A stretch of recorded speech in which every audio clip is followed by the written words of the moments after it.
Primero que nada cerramos unos puntos que había pendientes desde las sesiones anteriores, que era lo de la renovación de un parque temático aquí en Ciudad Guzmán, como ya lo estaban haciendo en la ciudad de Guadalajara, y se piensa hacer, si Dios quiere, aquí en el Parque Ecológico de Las Peñas. El otro punto, no menos importante, el reacomodo de las personas que están vendiendo leche caliente en los establos y en vía pública y sobre todo en la mancha urbana. Que lo modificamos de cierto modo, en vez de reacomodarlo, se va a estar revisando a cada propietario en conjunto con la Asociación Ganadera y la Secretaría de Salud, que son a los que nos competen, está regulando los establos.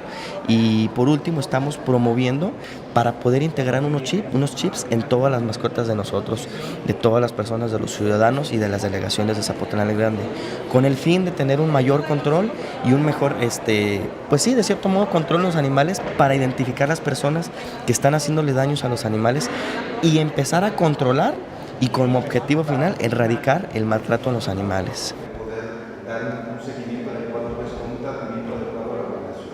¿Sí? Y tener mucho trabajo recolectando perros porque van a estar en la ciudad.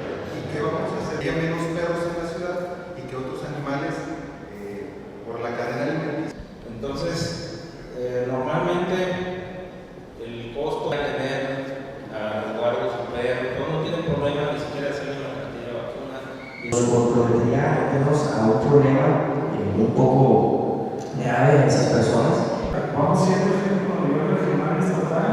Yo los convoco a ustedes a que nos ayuden a la Universidad de Guadalajara y que realmente hagamos un ejercicio serio, planeado, sistemático y que sobre todo estemos muy en la mano. El tema es que nos ayudemos todos y que empecemos a bajar las asociaciones protectoras de animales, la universidad, la ganadera, el gobierno municipal, obviamente el gobierno del estado, la Secretaría de Salud, y que hagamos un tema en conjunto y estoy seguro que nos va a ir bien a todos.